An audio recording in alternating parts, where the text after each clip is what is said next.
जय श्री राम। आज बात करूंगा मैं कांग्रेस के कद्दावर नेता, देश के बहुत बड़े वकील हैं कपिल सिब्बल जी की। कपिल सिब्बल जी कांग्रेस के बहुत ही कद्दावर नेता रहे हैं, मंत्री रहे हैं, राज्यसभा सदस्य रहे हैं। चांदनी चौक लोकसभा से लोकसभा सीट जीती है।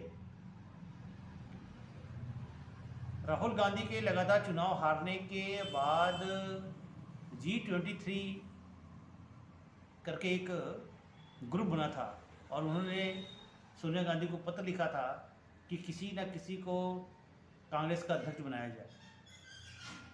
उस G23 में कपिल सिब्बल जी भी थे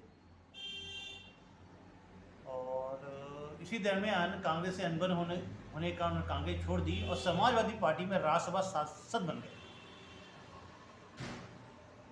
एक व्यक्ति जिसकी उम्र 70-75 के आसपास होने जा रही है, सत्ता, पद, पैसा से मुंह हट नहीं पाता है। खैर कोई बात नहीं, सबकी अलग अलग इच्छा होती है।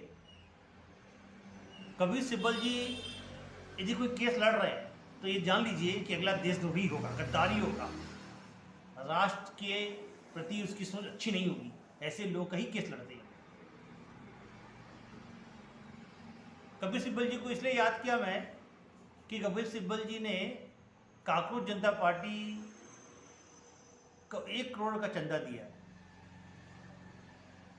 उनके केस, वकील या कुछ भी होता है उसके लिए 1 करोड़ का चंदा दिया है।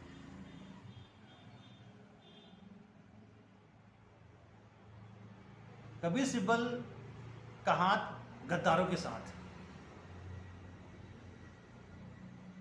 ये कपिल सिब्बल 2009 से 2012 तक देश के शिक्षा मंत्री रहे हैं। उनके शिक्षा मंत्री रहते हुए 5 बार पेपर लीक हुआ है। ये कपिल सिब्बल हमें ज्ञान देते हैं। सोचिए,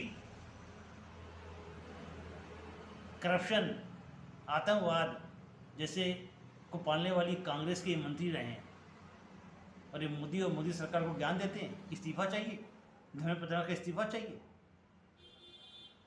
अमेरिका से आके यहाँ राजनीति करने वाले लोग ये चंदा देते हैं, जिनको खुद अमेरिका चंदा लेके भेजा है। जिनको चंदा दे के अमेरिका खुद भेजा हो उनको ये चंदा देते हैं कि इनके केस लड़े जाएंगे। कौन देश के साथ है, कौन देश के गद्दार है, उन लोगों को पहचानना बहुत जरूरी है। ये कुछ भी कर ले, इस राष्ट्र का कुछ नहीं बिगाड़ सकती है।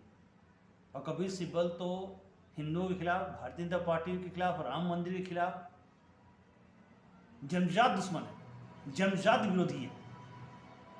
ऐसे लोग को जानना पहचानना बहुत जरूरी है। आज इतना ही शेष, फिर कभी मिलेंगे, बात करेंगे। जय श्री राम।